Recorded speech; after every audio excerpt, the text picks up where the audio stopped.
Hello children, this is English Literature Standard 9 Prose Chapter 2 Old Man at the Bridge.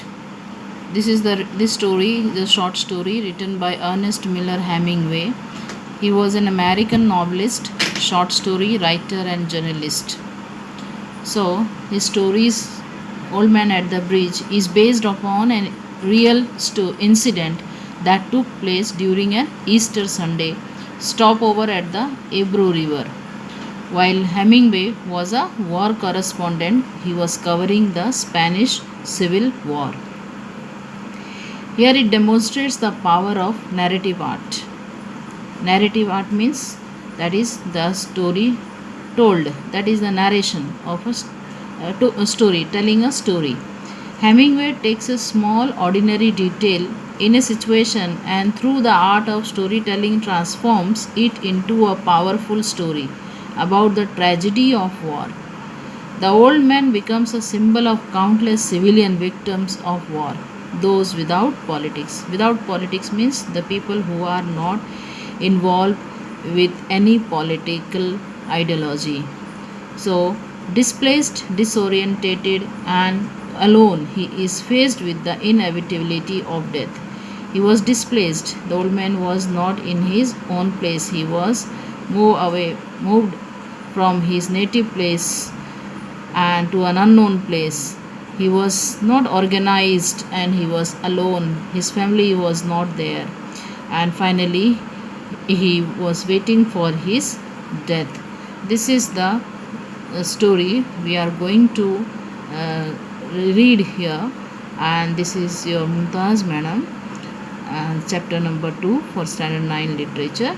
So you will read this every page of the text, every line of the text to understand it better. So let me explain the chapter on the next page. So the old man at the bridge, with its theme of war, violence, duty, kindness, and the trauma of displacement, is a short story wherein a tale of human suffering is laid down by Ernest Hemingway.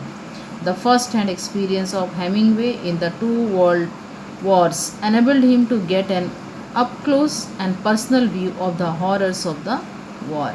Here in the story, we have the characters: the old man, soldier, who is the narrator, and you will find that he will be representing himself as I, and then two goats, a cat, and four pairs of pigeon, and some other people are there.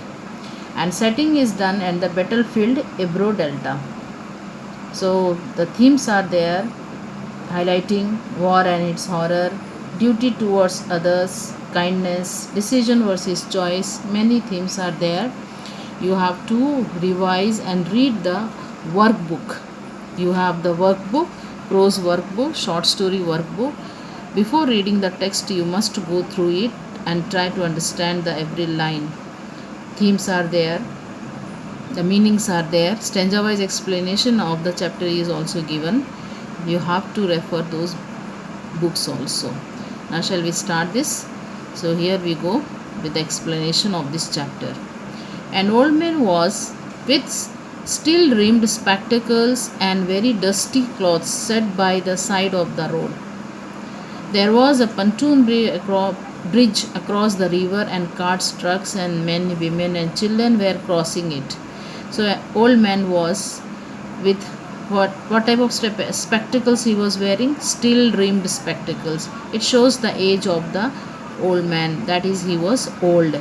And his clothes were dusty, that means he has come from far place, and while traveling, these clothes were dusted. He sat by the side of the road, and there was a pontoon bridge. Pontoon bridge means the temporary bridge, that is the floating bridge which generally the army people make to cross the river. So this pontoon bridge, which was the temporary bridge, it was across the river, and over it the carts, trucks, men, women, children were crossing. The mule-drawn carts stagger up the deep bank from the bridge, with soldiers helping push against the spokes of the wheels. So they were crossing the bridge, and these mule carts, generally after crossing, they were staggered up the steep bank. They have to, because the bank was very steep, so they could not move up. The soldiers were helping them, pushing up the wheels so that they can cross this steep bank also. The trucks grounded up and away, heading out of all, and the pigeons flooded along the ankle deep dust. The trucks were also grounded up because it's a riverside, no? So this muddy area. So trucks wheels, they also get stuck in the mud, and due to that they have to gear up their gear so that they can move forward. And these farmers, they were ankle deep dusted. So it was dust and mud and near the riverside. So this is the situation that the writer talks about. But the old man sat there without moving. He was too tired to go any further. So he was still sitting there because he was too tired, because he was too old. So he can't move further, and he sat there. So this is the first video of this chapter, and next video I will explain the next para.